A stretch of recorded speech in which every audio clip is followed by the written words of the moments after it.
suis ravie de vous retrouver aujourd'hui pour enchaîner un peu sur le même thème de vidéo que les deux précédentes que je vous ai postées il y a quelques semaines, si vous regardez cette vidéo au mois d'août 2018. Donc j'ai eu pas mal de réactions, de commentaires, d'interrogations, de questionnements sur le pourquoi du j'ai 35 ans et je n'ai pas d'enfant, j'ai 35 ans et je donne l'entière priorité à ma vie professionnelle. Donc si vous voulez en savoir un peu plus, je vous invite à regarder les précédentes vidéos, je vous mettrai les liens en barre d'infos, où je vous expliquais tout particulièrement mon perfectionnisme intérieur, mon perfectionnisme pathologique qui m'a poussé ces dernières années à passer des diplômes et encore des diplômes. Aujourd'hui, je voudrais répondre à deux questions un petit peu plus précises qui sont revenues. La première, c'est pourquoi est-ce que je donne autant d'importance à ma vie professionnelle, et la seconde, c'est pourquoi est-ce que je n'ai pas encore d'enfant à 35 ans et pourquoi je n'en veux pas. Visiblement, ça sous-entend un petit peu ça.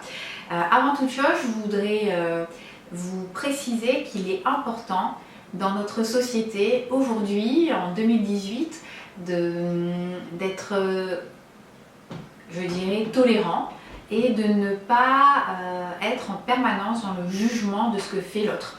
Le but, c'est de vraiment, moi je pense que pour avoir une vie qui est riche de sens, qui vaut le coup d'être vécue, il faut vivre en phase, en accord avec ses valeurs. Il faut mettre en place des actions qui nous permettent de nous rapprocher de nos valeurs. Et ces fameuses valeurs, elles ne sont ni critiquables ni opposables. On n'a pas le droit de juger les valeurs des autres, on n'a pas le droit de critiquer les valeurs des autres, et on devrait tous être libres de pouvoir vivre pleinement nos valeurs. Je vous dis ça parce que je trouve que YouTube c'est extrêmement intéressant parce que ça permet justement de partager avec des personnes qu'on apprécie autour de thèmes ou de passions qui sont communes, mais je trouve qu'il y a quand même beaucoup de jugements sur YouTube et qu'effectivement on a tendance à dire que lorsque l'on s'expose sur les réseaux sociaux, on doit accepter la critique, on doit accepter le jugement. Je ne suis pas tout à fait d'accord, j'ai jamais été d'accord avec ça, même si je suis beaucoup plus souple et que je prends la critique de manière bien différente aujourd'hui, mais je reste quand même pas d'accord avec ce concept d'être en permanence dans le jugement de l'autre, dans la critique de l'autre. Et on a le droit de donner son avis, bien évidemment, mais je pense que vraiment lorsqu'il s'agit des valeurs, cette direction que l'on veut donner à sa vie, la manière dont on souhaite vivre sa vie, personne n'a le droit de critiquer nos valeurs, et je vous invite à ne laisser personne, justement, vous juger sur les chemins de vie que vous avez décidé de prendre, sur les actions que vous avez décidé d'engager, de mettre en place. Et je vous dis tout ça parce que finalement, je pourrais être face d'une personne A qui aurait choisi, qui aurait comme valeur la parentalité, la famille, et qui, à mon âge, à 35 ans, aurait 6 ou 7 enfants, n'aurait pas de travail à proprement parler, mais voilà, s'occuperait de sa vie de famille, et c'est ce qui serait le plus important pour elle. Et je n'ai pas à juger ça, je n'ai pas à dire que c'est bien, que c'est pas bien, qu'elle aurait dû faire des études, qu'elle aurait jamais dû faire autant d'enfants. Non, si c'est la manière dont elle voulait que sa vie se passe, si ça fait partie de ses valeurs les plus importantes, la parentalité et la famille, je ne peux que me satisfaire et me réjouir pour elle qu'elle ait réussi à vivre en accord avec ses valeurs.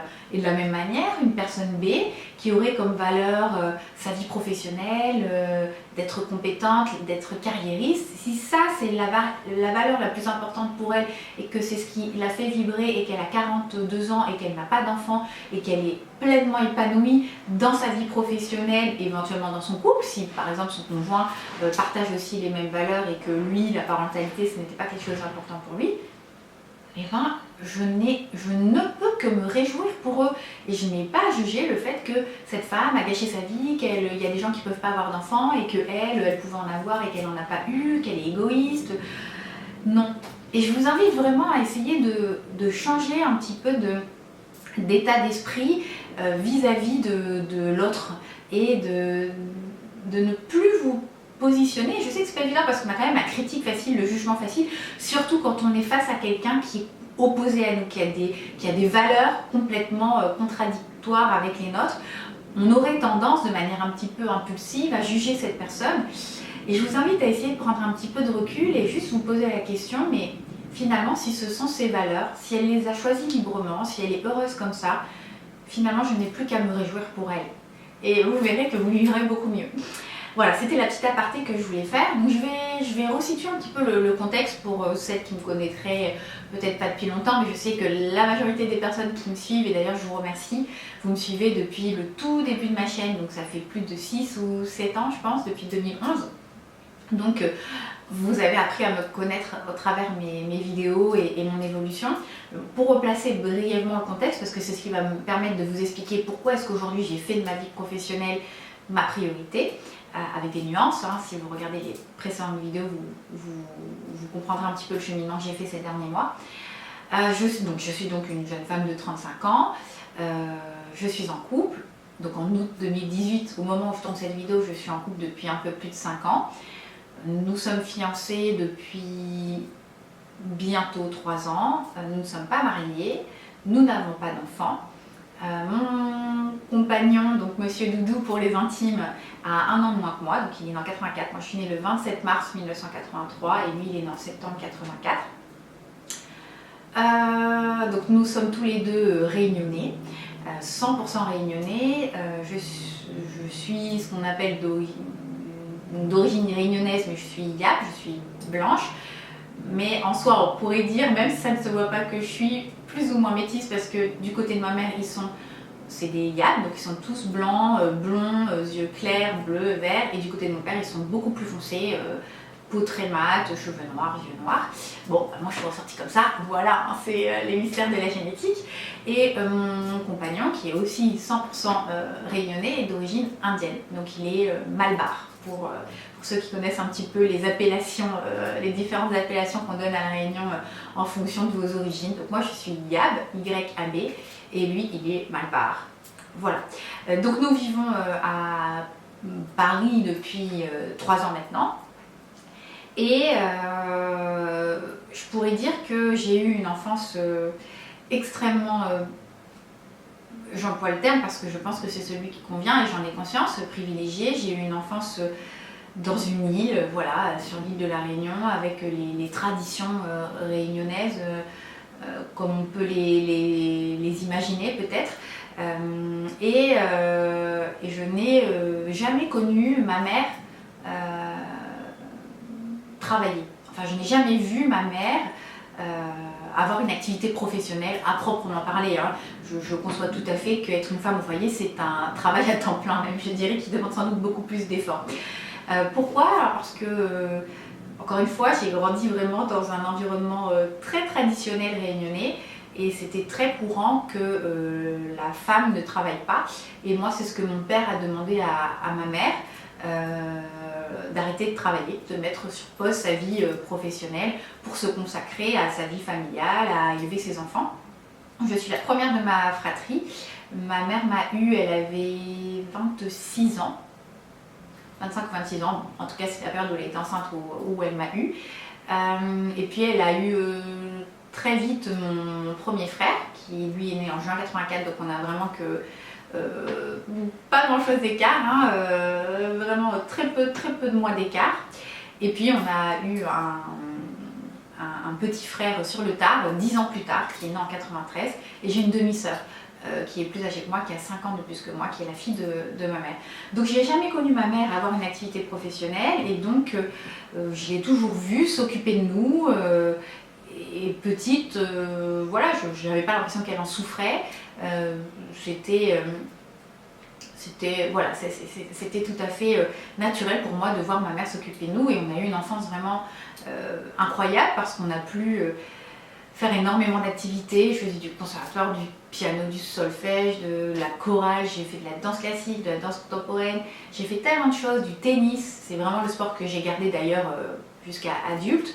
La natation synchronisée, enfin ma mère était là et du coup, elle se consacrait à nous et je ne leur remercierai jamais assez parce que grâce à elle, j'ai pu avoir cette qualité de vie enfant. Et finalement, on n'avait qu'une seule chose à faire. Il n'y avait qu'une seule préoccupation qu'on avait au quotidien, c'était de bien travailler à l'école. Mes parents étaient vraiment des parents extrêmement, je dirais, gentils. Je ne sais pas si j'arriverais à être aussi gentille qu'eux, mais voilà, ils ne nous demandaient rien en fait. Ils ne nous demandaient rien. La seule chose qu'on devait faire, c'était bien travailler à l'école, ramener des bonnes notes. Voilà, c'était tout. C'était vraiment, en tant qu'enfant, des fois je me dis j'aimerais bien retourner à cette époque des 10-12 ans où j'avais rien d'autre qu'à faire qu'à réviser mes cours et avoir des bonnes notes. C'était tellement plus simple finalement. Donc voilà comment ça s'est passé. C'était donc extrêmement important. C'est une valeur que mes parents m'ont transmise et m'ont transmis à mes frères. Qu'il était important d'avoir des bonnes notes à l'école, de faire des études, d'avoir un bon diplôme, d'avoir un bon métier pour trouver sa place dans la société, pour pouvoir être... voilà, tout simplement, c'était une des valeurs qui m'ont transmise, sans doute la plus importante, puisque c'est celle dont je me souviens, et c'est d'ailleurs celle que j'aimerais transmettre à mes enfants. Si un jour j'ai la chance d'avoir des enfants, je voudrais leur transmettre cette valeur, qu'il est important de travailler à l'école, qu'il est important d'avoir des bonnes notes à l'école, qu'il est important de faire du mieux qu'on peut pour pouvoir avoir la possibilité, et c'est une chance énorme, cette possibilité de pouvoir choisir des études, choisir un métier qu'on aime, et ça ne peut passer que par la réussite scolaire. Donc moi c'est quelque chose que c'est une valeur qui est hyper importante pour moi et que je souhaite transmettre à mes enfants, et heureusement on partage la même valeur avec plus ou voilà, peut-être quelques petites divergences avec mon compagnon, mais c'est vraiment la valeur prioritaire pour moi, qui comprennent que c'est important de travailler à l'école, d'avoir des bonnes notes, de faire des études et d'avoir un diplôme.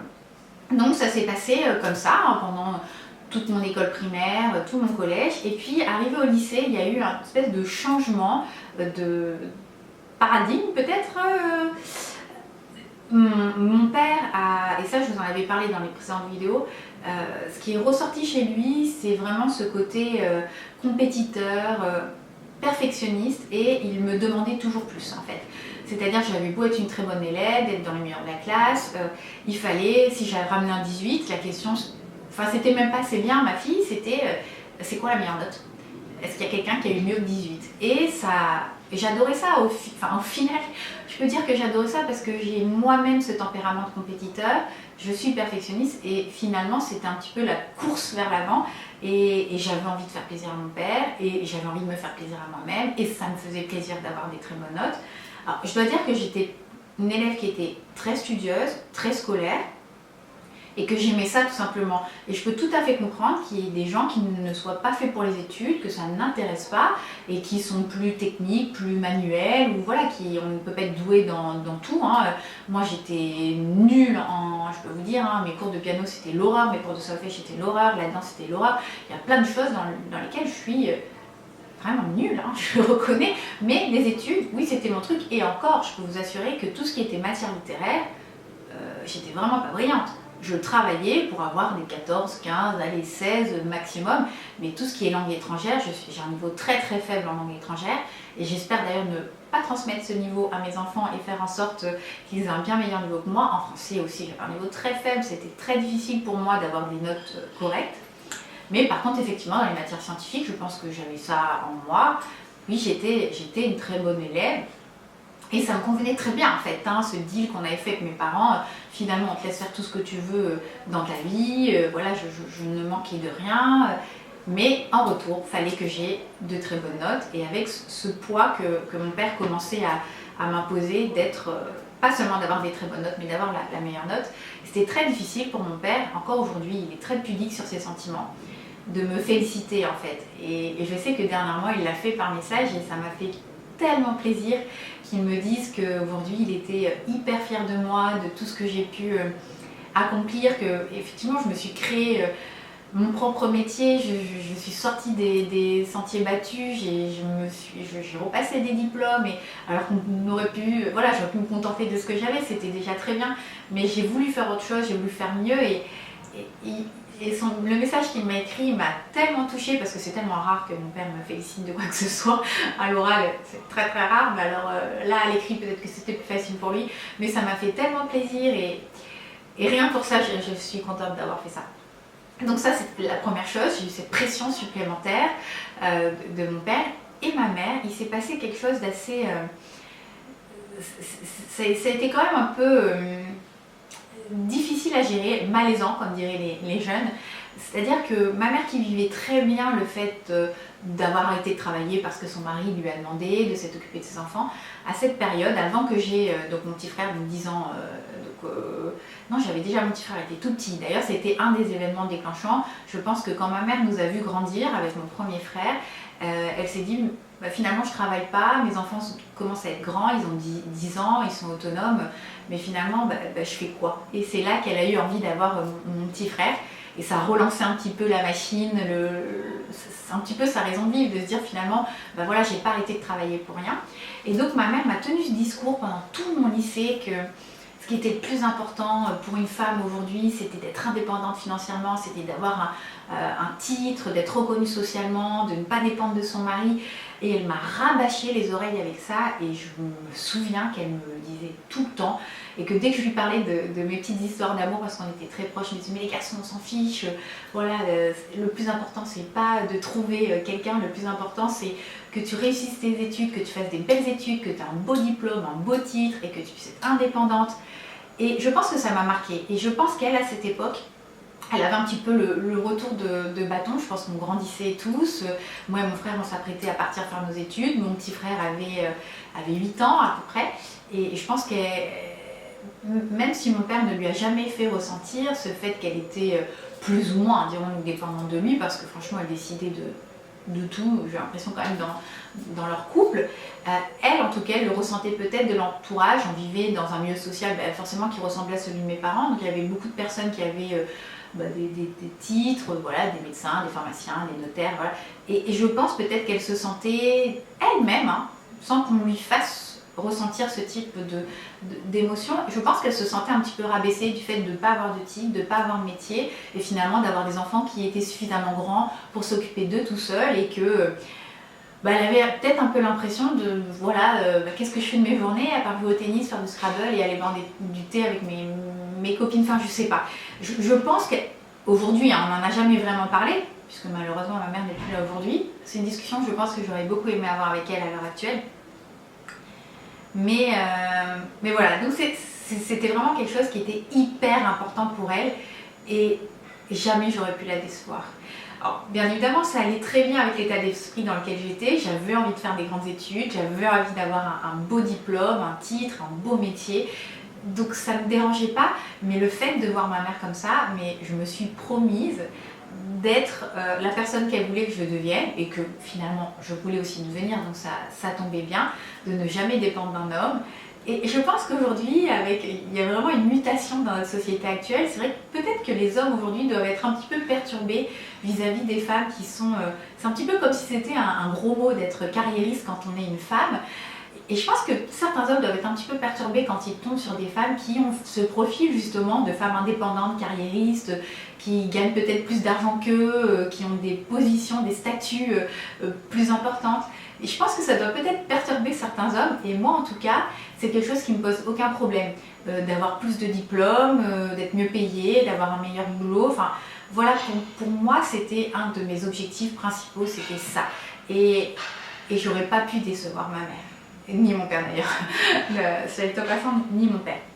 Donc voilà un petit peu comment est-ce que ça s'est passé pendant mon lycée, mes 2 années de préparation en concours, mes études, c'était vraiment, j'avais des petites peines de cœur et ma mère me disait mais t'en as rien à faire, ce qui compte le plus c'est tes études, ton diplôme, regarde au bout, regarde ce que tu vas avoir, t'as 7 ans et puis tu vas avoir ce diplôme et tu seras indépendante et tu vas bien gagner ta vie et voilà, et les hommes, tu seras dépendante de personne et elle m'a répété ça pendant des temps et des temps et je suis vraiment heureuse d'avoir validé mon diplôme et je l'ai validé en 2008 et je me sens...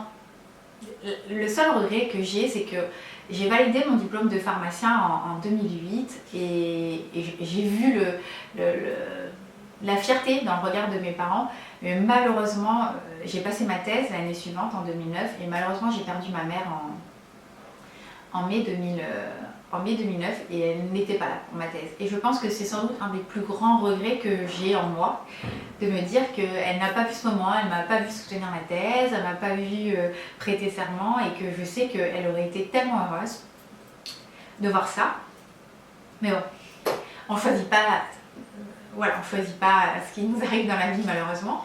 Et voilà, donc au final, pourquoi est-ce qu'aujourd'hui, je pense que vous l'aurez compris, pourquoi est-ce qu'aujourd'hui je suis carriériste? C'est parce que ça fait partie de mes valeurs et ça fait partie de mon éducation tout simplement. Et je suis en phase avec ça. Je suis en phase avec ça, je suis en phase avec cette valeur parce que c'est une valeur qui m'est personnelle et que personne ne m'a imposée.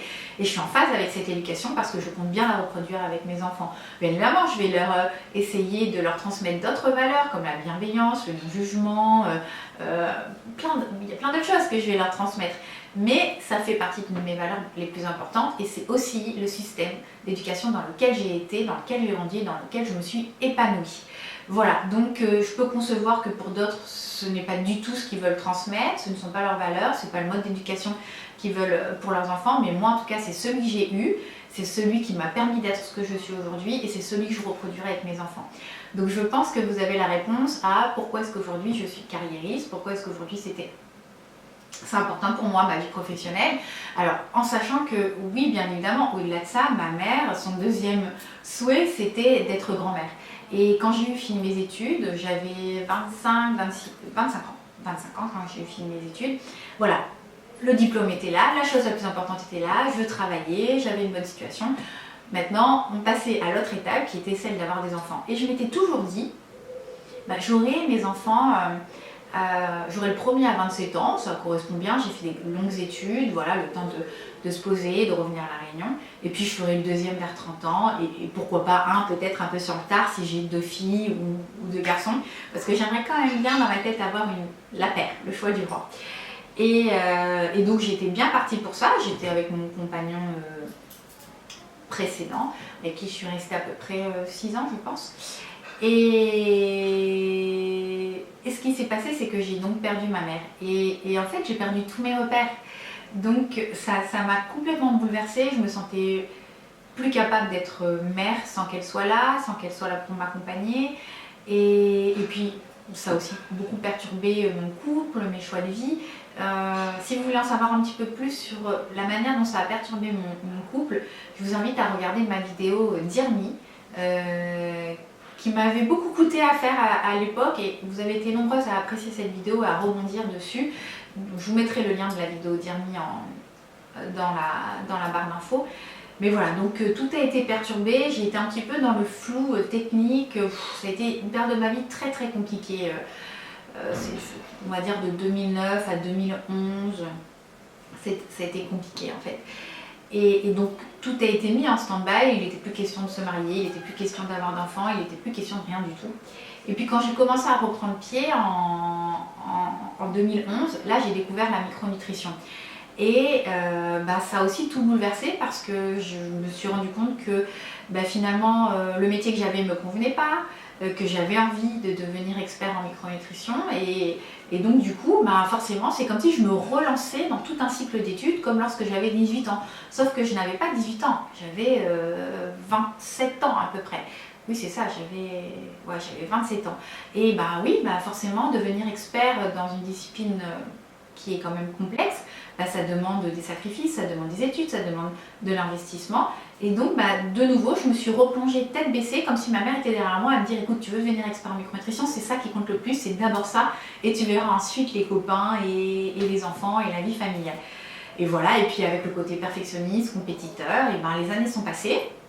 Et aujourd'hui, j'ai 35 ans. Et oui, j'ai passé, là j'en suis à mon 5e diplôme universitaire, j'ai fait des dizaines et des dizaines de formations. Aujourd'hui, j'ai ce titre d'expert en micronutrition et en psychonutrition, je suis spécialisée en biologie d'investigation et je suis, après ce travail que j'ai fait sur mon perfectionnisme, je suis hyper fière de moi, je suis très très contente du chemin que j'ai parcouru. Voilà, le fait que mon père m'envoie ce message m'a fait extrêmement plaisir, le fait que mes professeurs me félicitent, qu'autour de moi on me dise c'est génial ce que tu as réussi à faire. Et quand je vois aussi le parcours de pharmacien avec qui j'ai l'occasion d'échanger, je me rends bien compte que voilà, c'était 7 ans, ces 7 ans que j'ai passés, c'était peut-être 7 ans de sacrifice où ma vie, les autres domaines de ma vie étaient sur pause, mais ça m'a permis d'être là où je suis aujourd'hui, d'avoir un métier qui me plaît, qui me passionne. Et je pense que ça, c'est vraiment important parce que, au-delà d'être carriériste, qu'est-ce que je ferais si j'avais pas ce métier? Je ferais quoi de mes journées? C'est ça qui me fait vibrer, c'est d'aider mes patients à aller mieux, à atteindre leurs objectifs santé. Et aujourd'hui, je me dis, si j'avais pas ce métier, mais ma vie, elle serait complètement incomplète, en fait. Et je suis contente d'être arrivée là, d'avoir fait ces sacrifices. Maintenant, voilà, j'ai fait ce travail ces derniers mois et je sais que je dois m'assouplir, je sais qu'il faut que je commence à réinvestir les autres domaines de ma vie parce que l'horloge biologique, forcément, elle tourne. J'ai eu 35 ans au mois de mars 2018 et forcément, je fais de la périconception, donc j'accompagne de nombreuses femmes afin d'optimiser leur potentiel, afin d'optimiser leur chance de tomber enceinte et surtout pour faire de la prévention santé parce que la prévention santé, c'est ce que j'explique, ça se fait pas à 20 ans, à 30 ans, à 40 ans, à 50 ans. La véritable prévention santé, ça se fait sur les gamètes, puis in utero, donc ça se fait sur l'embryon, l'enfant que vous êtes en train de construire.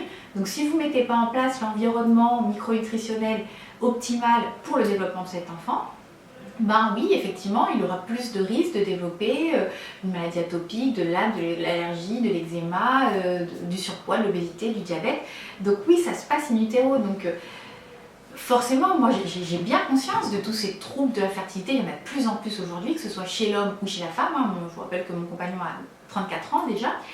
Et je sais que je suis peut-être un petit peu en train de jouer avec le feu. Et d'ailleurs, c'est une pression.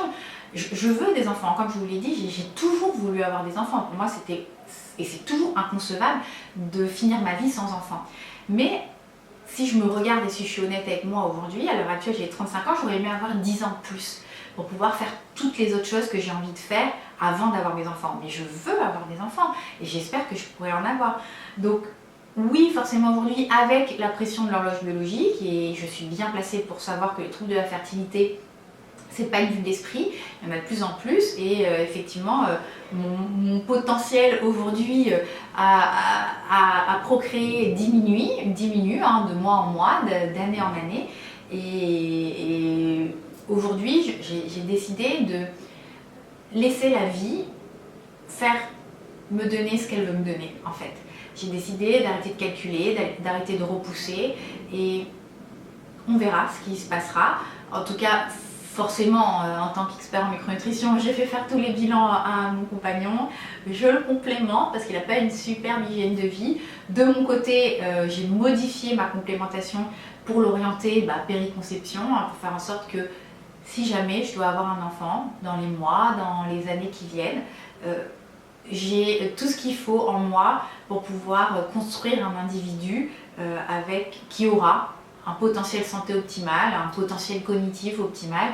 Donc voilà dans quel état d'esprit je suis aujourd'hui. Donc oui, j'ai pas d'enfant aujourd'hui à 35 ans, mais il y a quelques mois, je vous aurais dit « Oh, c'est sûr, je fais en sorte, je prends mes précautions et je n'en aurai pas avant au moins 2 ou 3 ans. J'ai encore beaucoup de choses à prouver au niveau professionnel.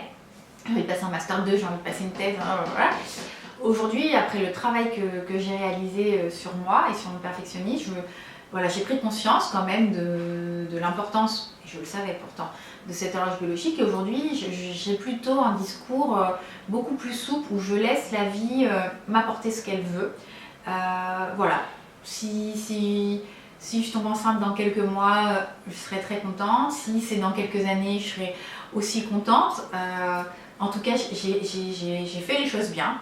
Je suis prête, physiquement, biologiquement, micronutritionnellement parlant, dirons-nous. Mon conjoint, oui, je souhaite toujours, j'ai pas changé d'avis par rapport à mes souhaits de jeune fille, de toute jeune femme. Je souhaite toujours avoir 2 enfants. Je souhaiterais avoir une fille et un garçon. Alors ce qui est étonnant, c'est que j'ai toujours voulu avoir une fille, j'ai toujours eu une préférence pour les filles, sans doute par rapport à la relation extrêmement fusionnelle que j'avais avec ma mère. Et mon compagnon, par contre, ils sont 2 frères très proches. Et lui, il est un petit peu dans... Il est vraiment encore plus old school que moi. Et dans sa famille aussi, je pense, c'est vraiment cette notion du premier garçon, l'héritier qui transmet le nom. Donc pour lui c'est hyper important d'avoir un garçon et c'est hyper important d'avoir un garçon en premier. Lui d'avoir 2 garçons ça ne le choquerait pas du tout par exemple. Alors que moi si j'ai 2 garçons j'essaierai si possible obligatoirement de faire un 3e enfant pour essayer d'avoir une fille. Et voilà, le temps passe, je suis très à l'écoute je pense quand même des désirs de mon compagnon et aujourd'hui, bah, voilà, si je devais choisir finalement, je serais très contente d'avoir une fille en premier bien sûr, mais pour lui faire plaisir, je serais aussi extrêmement contente, même sans plus contente puisque je sais que ça lui tient à cœur d'avoir un garçon en premier. Donc voilà, j'aimerais avoir, si la vie veut bien me faire ce cadeau divin, un garçon, puis une fille. Et puis, si malheureusement on a 2 filles ou 2 garçons, il va vraiment falloir que je me dépêche parce que j'aimerais quand même essayer de mettre un terme à la maternité, à la grossesse à 40 ans grand maximum, même si oui aujourd'hui je suis très bien placée pour optimiser voilà, le développement optimal d'un embryon parce que je sais comment le faire tout simplement. Voilà, je préférais quand même éviter et donc essayer d'avoir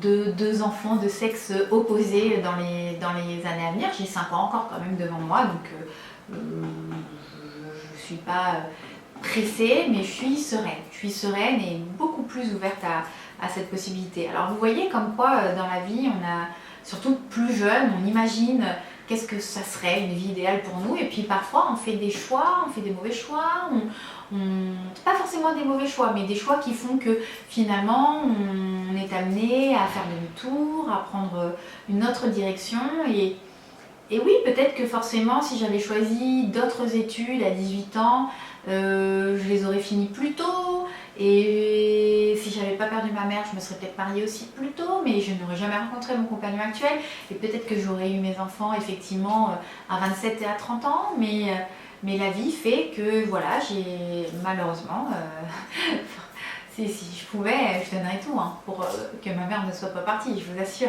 et que ma vie soit différente mais voilà, j'ai découvert aussi la micronutrition, j'ai changé d'activité professionnelle, j'ai dû me reformer et tout ça, bah, ça fait des décalages et c'est là qu'on se rend compte que le temps passe vraiment extrêmement vite mais je regretterais de ne pas avoir pas avoir changé comme ça a pris des petits chemins de traverse et le message que je veux faire passer c'est que libérez-vous un petit peu de toute cette pression sociale et faites ce que bon vous semble. Choisissez vos propres chemins de vie, vivez en fonction de vos valeurs et ne vous laissez pas écraser par cette pression sociale qui va dans les deux sens. Hein. Aujourd'hui, ça pourrait être une femme, on a des gens qui vont penser très stéréotypé, une femme, ça doit rester à la maison et s'occuper des enfants. Et puis de l'autre côté, bah, aujourd'hui, la femme du 21e siècle, la femme de 2020, elle doit faire des études, elle doit gagner plus d'argent que l'homme, elle doit se battre pour gagner autant que lui. On peut avoir les deux discours hein, complètement extrêmes, mais trouvez votre propre place, décidez de la personne que vous avez envie d'être et sans juger celle qui aura fait un choix différent. Et puis pour ce qui est des enfants, c'est de la même manière. Quand vous écoutez aujourd'hui ce qui est véhiculé par la société, c'est que la femme, voilà, comme si on était né pour enfanter. Alors c'est vrai que selon la théorie de Darwin et de l'évolution, oui, nous sommes nés pour procréer et finalement, passé 25 ans, on devrait plus servir à rien. Mais la société évolue, il y a plein de mutations qui se passent et en fait, il faut vivre avec notre temps et on doit pouvoir accepter ces changements, mais on ne doit pas vous les imposer. C'est vous qui devez choisir de ce que vous avez envie. Vous devez vous sentir libre, que vous soyez carriériste, que vous ayez envie d'être femme au foyer, que vous ayez envie d'avoir une tribu de 7 enfants, que vous n'ayez pas envie d'avoir d'enfants. Vous êtes libre de faire ce que vous souhaitez faire et d'être la personne que vous avez vraiment envie d'être et personne ne doit vous imposer d'être quelqu'un d'autre. Donc voilà, je pense que je terminerai ma vidéo là-dessus. Donc je pense avoir répondu vraiment aux 2 interrogations qui reviennent le plus souvent. Ce côté vie professionnelle, importance de la vie professionnelle, pourquoi? Et le côté j'ai 35 ans, j'ai pas encore d'enfant, pourquoi? Le but n'est pas, encore une fois, j'attends pas de validation de mes choix, ni même de critique finalement. Le but c'est juste de partager avec vous comment est-ce que moi j'ai décidé de vivre ma vie. Et voilà, j'attends aucun jugement finalement, ni de validation, ni de félicitations, ni quoi que ce soit. Le but, c'est juste que vous puissiez comprendre ma démarche aujourd'hui, et peut-être que ça va résonner en vous, et peut-être que ça va vous permettre vous aussi d'être plus souple avec vous-même, ou d'affirmer vos choix. Et là-bas, on va dire que l'espace commentaire, ça doit être un espace où j'espère nous serons toutes bienveillantes l'une envers l'autre, où nous pourrons partager nos expériences personnelles sans qu'on se sente rabaissé, diminué, dans le faux, dans le vrai, plus l'une que l'autre. Personne n'est plus dans le vrai ou dans le faux. On a chacun le droit de choisir la vie qu'on a envie de mener et les valeurs qu'on a envie de véhiculer. Donc voilà, je pense que j'ai dû oublier certaines choses parce que cette vidéo, je ne l'ai pas vraiment préparée, je savais de quoi je voulais vous parler dans les grandes lignes, mais voilà, je pense quand même avoir abordé de manière plus ou moins complète les deux sujets dont je voulais discuter avec vous aujourd'hui. J'espère que cette vidéo vous permettra d'être plus libre et plus indulgent peut-être envers l'autre, moins jugeant envers l'autre et envers vous-même également. Je vous souhaite à toutes et à tous une excellente journée, une très bonne fin de soirée et je vous dis à bientôt.